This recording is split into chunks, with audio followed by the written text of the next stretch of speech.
vamos, yo la verdad estoy que me encanta, estoy orgulloso, estoy feliz.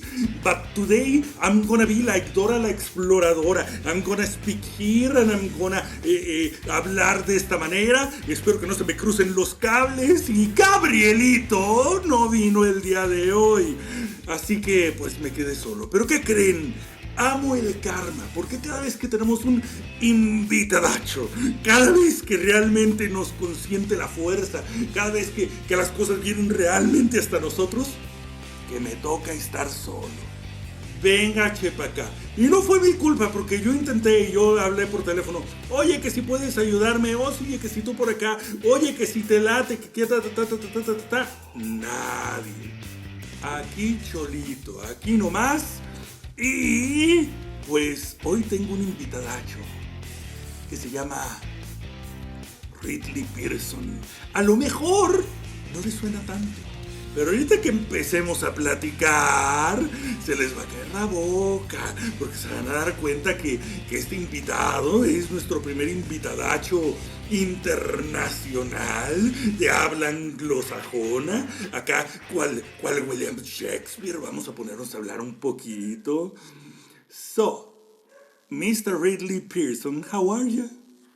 I am well. I think you need a little more energy. Well. You are terrific. I was totally entertained. Well, that's part of the show. I mean, that's absolutely. Yeah. We all know this. Have you seen Dragon Ball? Do you know Dragon Ball? No. No, it's like an anime, you know. Well, there's a guy called Goku, the one who says Kamehameha. He's Mario Castañeda. And he has done the character for, I don't know, 35 years or something. Oh, wow. I mean, he's like, ah! And everything. He always is screaming like that. I met him at a convention. And when I began to speak with him, gente, how are ya? Everything. He's like, wow, could you speak lower? Could you? I was like, take it back a notch. Man, Goku is telling me to be quiet. That's so ironic. Amazing. Yeah, because he's like, ah! And everything. That's all he does in the show. He's a great screamer. We love you, Mario Castañeda. Yeah. I'm teaching creative writing at Boise State University, and my students constantly reference anime. Constantly. They're always telling me, well, in this anime show, they love anime. Yeah, I mean, it's something quite, I don't know, it has time, but it's beginning to gain some... I think so. Yeah, some... I must be too old or something. I just don't know much about anime, but boy, do the students love it. Yeah, it's kind of a new something, but my master... What are you talking about? You're calling yourself like old. I'm gonna tell you something. You are part of the pop culture right now. I mean, you are very associated with Disney. Yes, I am. The things about I don't know, Netflix right now. With the Lock and Key series, there's Peter and the STARCATCHERS that you wrote to, and it's amazing how they put together the classic theater with the pop culture. I mean, yes, Disney did an amazing job with Peter and the STARCATCHERS on stage. It won 5 Tonys on Broadway. Yeah, and I love it. It's been touring for 10 years. It's really done terrifically well. But thankfully, my co-writer, Dave Barry, and I had nothing to do with the stage play, or it would have been a misery. Oh. It was written by Rick Ellis, who wrote Jersey Boys, based off of our book. Jersey Boys is amazing. Isn't it amazing? Yeah, and he did Addams Family, and he did Cher. He's done... Rick Ellis is just a brilliant theatrical writer. My wife really loves Jersey Boys. I think she's her favorite show. Yeah. Our Amazing. daughters sing all the songs. It's so fun because I, of course, grew up with Frankie Valli and all of that, Yeah. and now both our daughters know all the songs, the lyrics to all the songs. It's just incredible. Yeah, it's amazing. Well, first of all, in the words of Ridley Pearson, please tell us who is Ridley Pearson. Well, I am a wannabe musician who found my way into writing novels, and I've published 60 novels now, and about 30 of them have been for Disney. And I actually, over the pandemic, I wrote a musical, and it was performed on the East Coast in May, and we are rewriting it like mad, but it was really a lot of fun. I co-wrote what's called The Book, which is the stage play, and then I wrote all the music and lyrics. And it's based on one of my Disney books called The Academy, Steel Trap, The Academy, and which is about a boy with photographic memory. Yeah. And it was really the performance was a ton of fun, but I engaged an editor who works purely on musicals. And while he enjoyed it, he said, I think you should start all over. So I've started all over with my partner, and maybe in another year we'll have the correct version. Okay, amazing. And how it was writing a musical? It was remarkable. I've written several hundred songs for various bands I've been in, but and I've adored musicals all my life. I lived near New York as a young man, and my parents took us in to see Broadway musicals all the time, and I just love them. And I guess when I offered to do this, I wasn't thinking clearly, in that writing for a musical is incredibly complex. It's very high math. And so what normally for my bands, I can write a song in 2 or 3 days. These songs for the musical took 3 hours a day, 6 days a week for 10 weeks for one song. Amazing. And I wrote 14 songs. Now they want me to bring that up to about 25 songs. So I have a lot of work ahead of me. But ton of fun. Great fun. Yeah, I really believe it. I mean, whoa, that's something new. That's something I didn't knew about you. Well, it begins here. I was on Disney on 203, I guess. Yeah, it was my 203 trip. And I found this little companion. I mean, it's been a while. Yeah. I read it. I mean, when you're doing the line, you have a lot of free time. So I really devoured it. It was amazing. The illustrations and everything. Incredible illustrations. Yeah, amazing, really. Yeah, that was really fun. That book came out of, as parents, we read to our children all the time, when they're little especially. And I was reading to our then 5-year-old daughter, who's getting married in 9 months, and is now 25. But I was reading to my then 5-year-old daughter, and I happened to pick Peter Pan to read to her. Yeah. And she put her hand across the page of the book and said, listen, how did Peter Pan meet Captain Hook in the first place? And as a writer, you're always thinking and looking for ideas. And I went, oh my gosh, how come he can fly? Why does he never grow old? Where did Tinkerbell come from? And I play in a rock band with a bunch of authors, and I happened about a week later to be in Miami with Dave Barry, the Pulitzer Prize winning humorist. Yeah. And he's in the band, and he said, what are you up to? And I said, our daughter asked me the craziest question, and I think that there's a book in a prequel to Peter Pan about how a young boy became Peter in the first place. And his eyes kind of flared. He's a brilliant man. And I said, hey, at the time I killed people for a living. I was a murder mystery writer. And I said to Dave, what if we could write this together, and you could bring humor and I could bring suspense, and we would write a book that tells how a boy became Peter Pan. And so from one little girl's mouth came a decade of writing with Dave Barry. We wrote 5 of those books, and it started with Peter and the Starcatcher, the book you were just referencing. It first of all was a trilogy, and yes, then and then a couple more. Yeah. Disney just kept asking for more and more books, and we kept writing them. We had so much fun writing those books. Oh my gosh, it was incredible. I have a problem with you. This is pretty good, but I must go to Disney or you say forgetting this, and there's no Spanish version of it. How come? Is there not? No, there isn't. Many of my thrillers and murder mysteries have been translated into, I think, 22 languages, but it would shock me if there's... I mean, there's no in Mexico. In Mexico, we don't have them.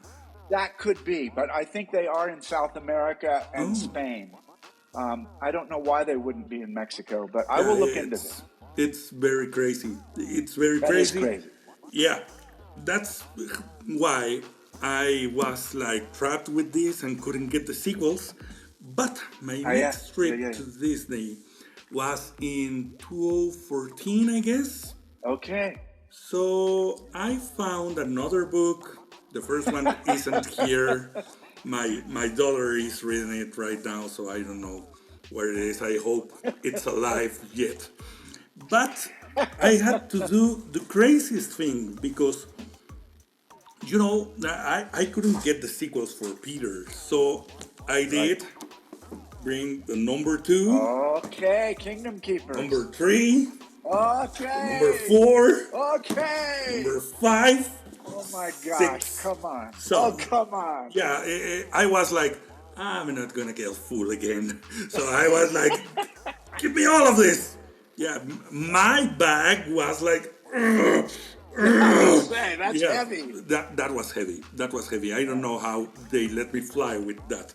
But what happened with Kingdom Keepers? It's such a brilliant idea. Well, Kingdom Keepers, you know, when you are brought up by your parents, and somebody does something nice for you, or maybe they let you visit their house, or they have you for dinner, and you write a thank you note. Yeah. I was raised to write thank you notes. So I was given a private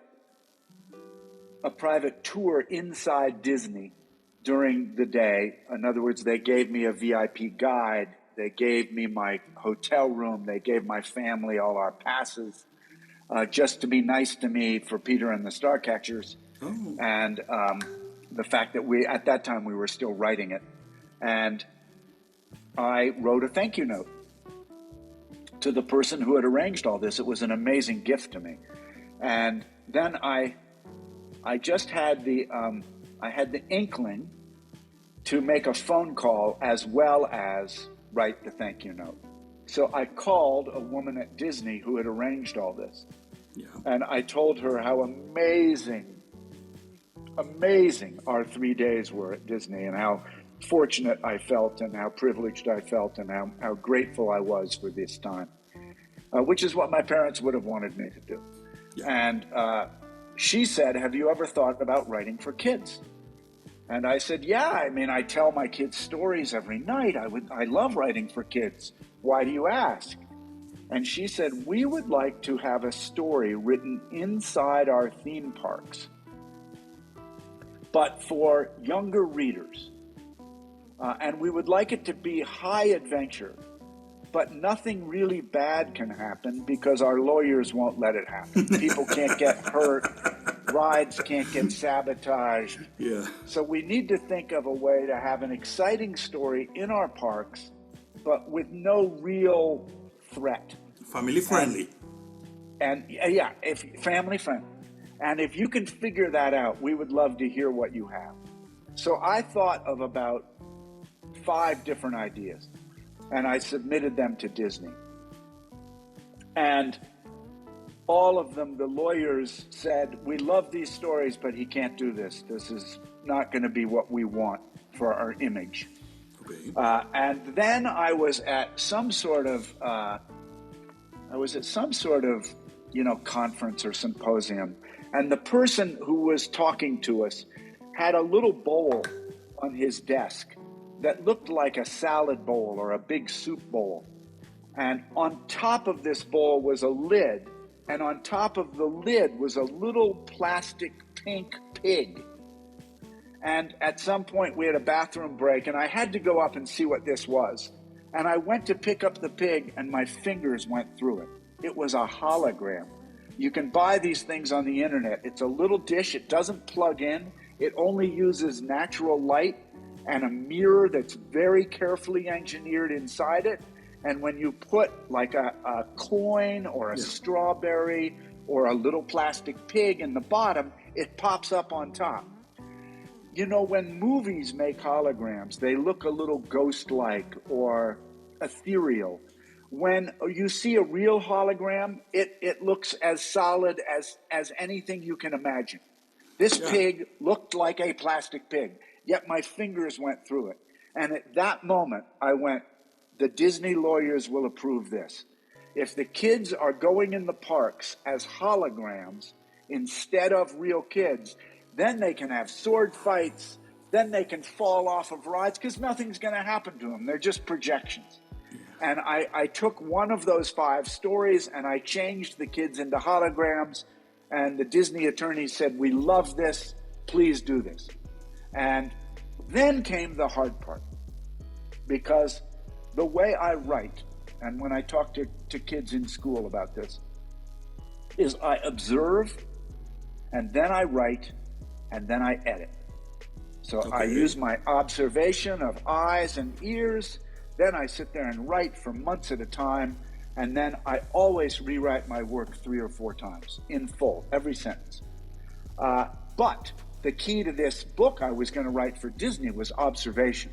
Yeah. So I said to them, the only way I'm going to be able to do a decent job at this is to do it the way I do my mysteries, which is I talk to police, I go to crime scenes, I go into prisons and speak to criminals, and I speak to attorneys.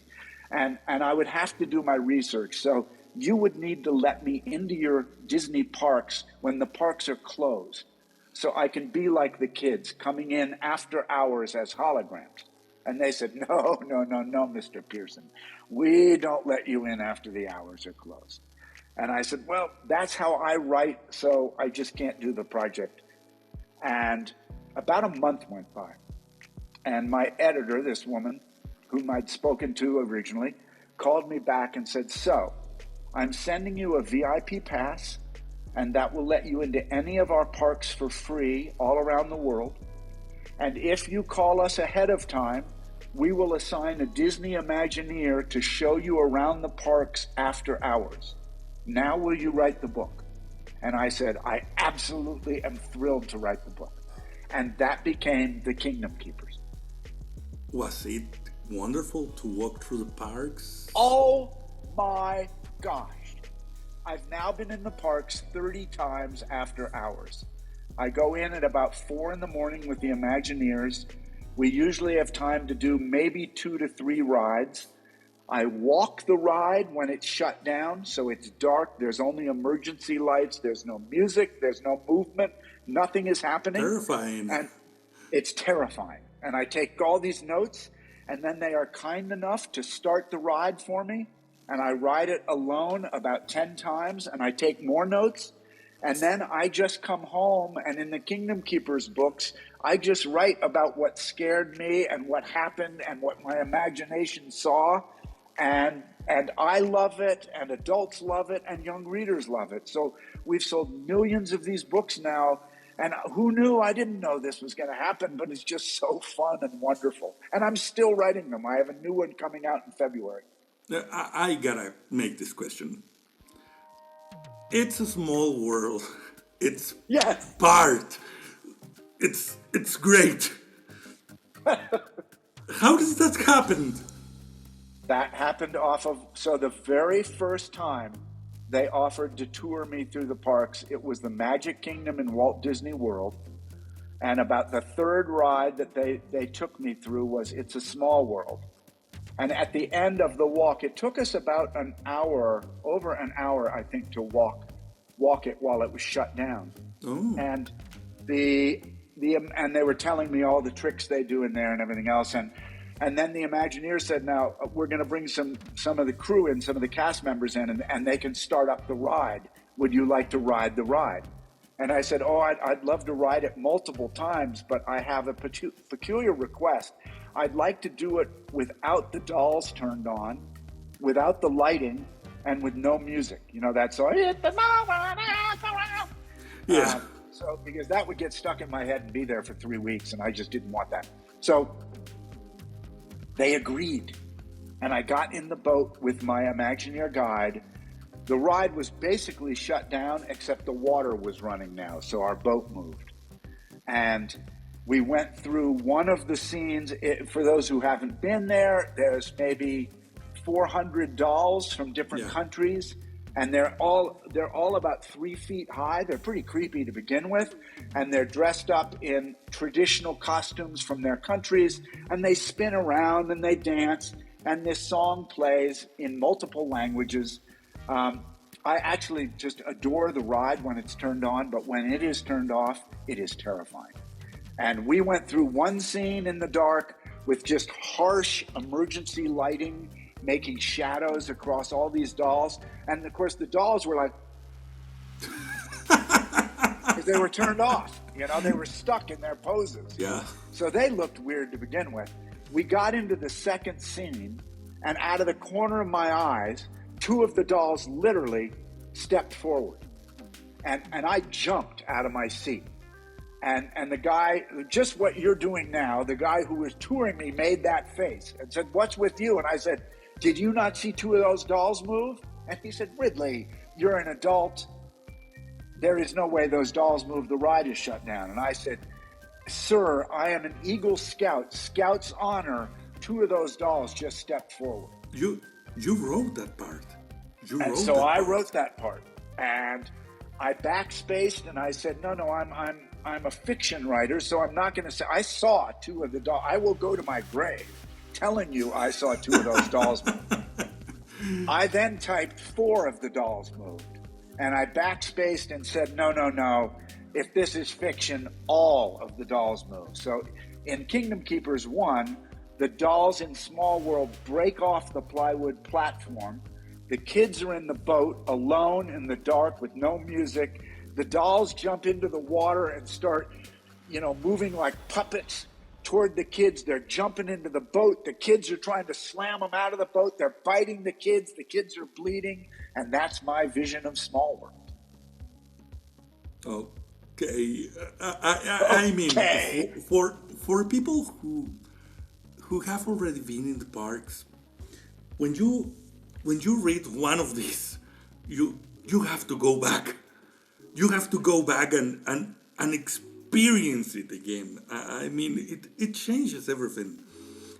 I love that, and thousands of people do that, which has made it really fun. It's also been a problem because over the last 15 years, the parks have changed. Yeah.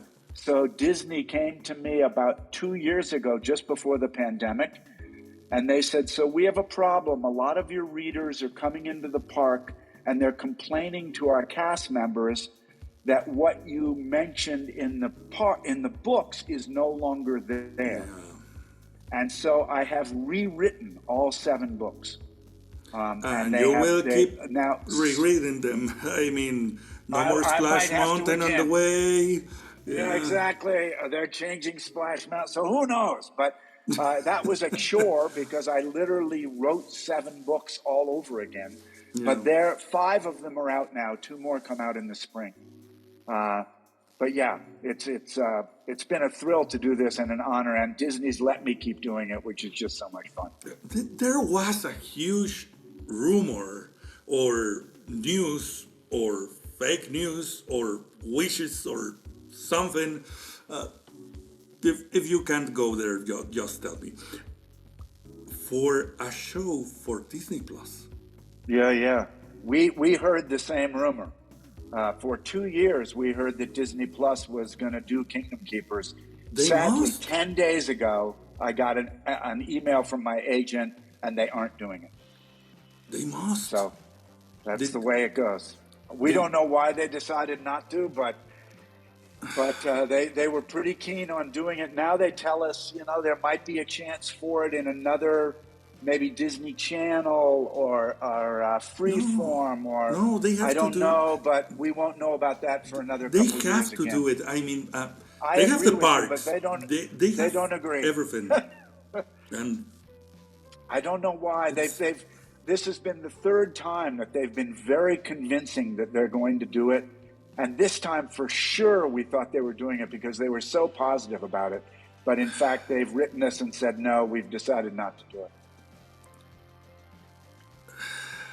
I wish they would include me, but they don't include me on these efforts. They don't let me write it or do any of that.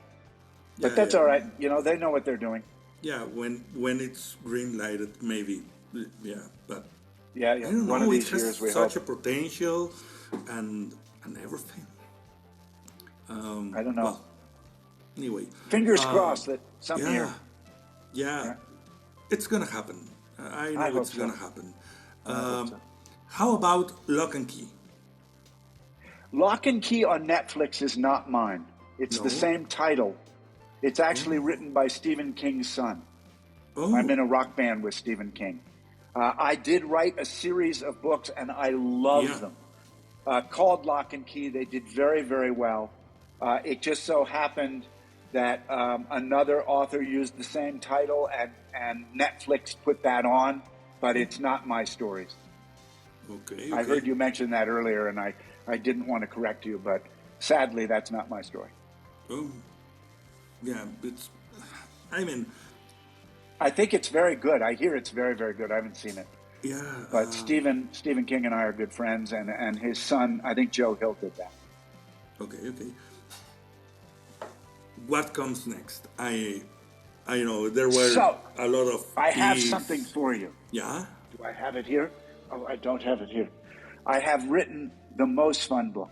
It's just come out last week. It's called Disney Cautionary Tales.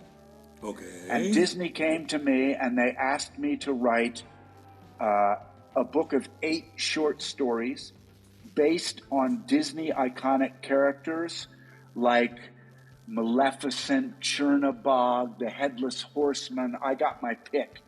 And they wanted them all to have a suspenseful, scary side to them. And so it would be perfect for Halloween, they thought. Yeah. So it came out a week ago. It's highly illustrated by the wonderful illustrator Abigail Larson, who's won multiple awards. And I not only wrote the 8 short stories, but I wanted to connect them all. So I wrote another story about a boy and a girl who work their way through all these different short stories in the book. It's in the same book. What's that? It's in the same book. Oh, yeah. So it's really, you can either read a chapter just that you want to read about Ursula, so you read that chapter, or you can start at the beginning and you will follow a character, Tim and Billy, all the way through these stories. But it's doing terrifically. It's out now for those who want to get it. It's a really fun Halloween book. And then I have the start of a third Kingdom Keepers series called Kingdom Keepers Inheritance. Yeah. That begins in February 21st. There's Kingdom Keepers, The Return, and now the Inheritance. Now Inheritance. Yeah. Yes. So busy. I'm busy. Yeah. I know. Which is your favorite park for write about? Well, I love both Disneyland and Magic Kingdom because they're so historically Disney. But there's a park in Walt Disney World called Epcot. Yeah.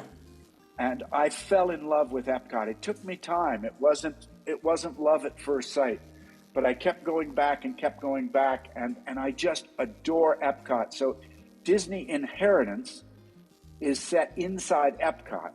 Okay. And it features not the kingdom keepers, but the sons and the daughters of the kingdom keepers who discover that. So Epcot is an interesting part because there's the first half of it is attractions. There's a wonderful merchandise store, but incredibly fun, Soarin' is in there and Fast Track is in there. There are amazing rides in there. And then you move past this beautiful fountain and you move into an international section. There's the word. And Mexico is one of my favorite international sections of that. But there's Mexico, China, Morocco, America, England, France, Canada. There are all these and I realized that Disney's vision, Walt Disney's vision, was to build a city, a small town around Epcot. He didn't live long enough to do that. Yeah. But they were going to have about 40,000 people living around Epcot because the whole concept of Epcot is looking into the future. And so I wanted to honor Disney's dream. And in inheritance, I have built the city around Epcot. Okay. And the kingdom keepers live in this city, and their children come into the park only to discover that there are portals through to all the international parks. So that I could write a series both about Epcot, but mostly about the international parks. And it's been a ton of fun. I've been to Disney Hong Kong. I've been to Disney Paris. I still have to get to Shanghai, but I've had fun traveling the world to Disney parks and then writing about it. How do you react when you see, oh, they bought Marvel, oh, they bought Star Wars, oh, they're making a new park? How did you react? Is there certain, what's coming I next? understood and still understand the brilliance of them buying those franchises. Yeah. I think it's continued to make them a very relevant theme park and imaginative, what we call IP, intellectual property. They're doing incredibly well with Marvel and with Star Wars. I probably shouldn't even say this publicly, but I was less thrilled with, for instance, the Maleficent movies. Yep. I have a certain closeness to Maleficent, having written about her for 15 years. I'm terrified of Maleficent. And I didn't really agree with the backstory, the early years of Maleficent that they did in those movies. I hear the movies are terrific, but I actually didn't stay. I was in the first movie and I saw what they were doing with her, and it was fine. It just wasn't the way I felt about it. Well, So they didn't let you use normal kids that you have to find holograms if they're making a movie about a villain, the Queen of the Damned. Maybe she can't be so. She can't Queen be so of the likable. Damned. Yeah. she, I want her more mean. She is a mean, dark fairy. Yeah. And they put sympathy into it early in the story. And I said, I have to stop because I can't have sympathy for Maleficent. Maybe some other Disney villains, but Maleficent is cruel and a dark fairy, and she has bad thoughts. And I just didn't want to be influenced by, because I love Angelina Jolie, and I thought, I'm going to end up liking Maleficent, and I don't want to like Maleficent. Yeah. Yes.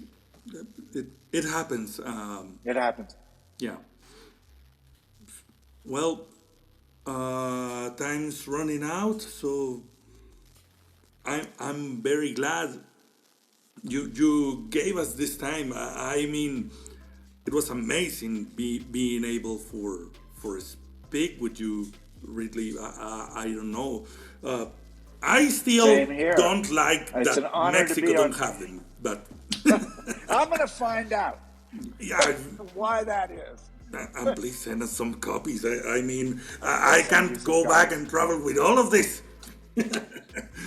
But you let me know where, and I'll send them. It's an honor to be on your show, really. Well, I really appreciate you being here. I mean, it's true. I have a lot of guests here, but I really enjoy the readings you write. Thank you so much. It's such a good way for making the classics take a new air and everything. One of my missions has been to give younger readers something really fun to read so that they stay interested in reading. And there are many, many authors doing this, but I wanted to be one of them. I think it's so important that we get off our screens and read real books and stay reading. The more you read, the smarter you get. Mm-hmm. And if a bunch of us can write books that kids love and they want to talk about with each other and they want to dress up in costumes, all of that is just terrific to me. I just wish Mickey Sniper doesn't attack me, but I'm gonna tell you the truth about these Kingdom Keeper stories.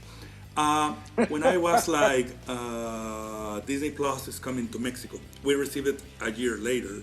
One of my friends, my co-host here that couldn't make it today, told me they should buy the story of the wizard kid. I mean, Harry Potter. And I tell him they don't need that. They have their very own saga that they can do. Wonderful. The sets are created, the costumes are made. Everything's there. I mean, it would be heavily priced, but everything is there. Everything is there. That's how I feel. Yeah. And the books take place mostly at night, and there's nobody in the parks at night. So just shoot the show. But they have their reasons. I know they do. You know, they're very smart. Disney is very, very smart. They're waiting. Maybe they're waiting. It hurts me to be left out, but I know there are reasons. Yeah, but I mean, it's going to happen. I know that it's going to happen because... I hope you're right. Because the platform has a lot of Marvel, has a lot of Star Wars. They do. But there haven't been a Disney show so big.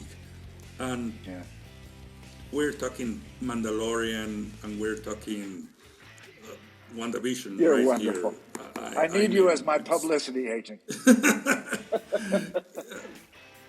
They are gonna react.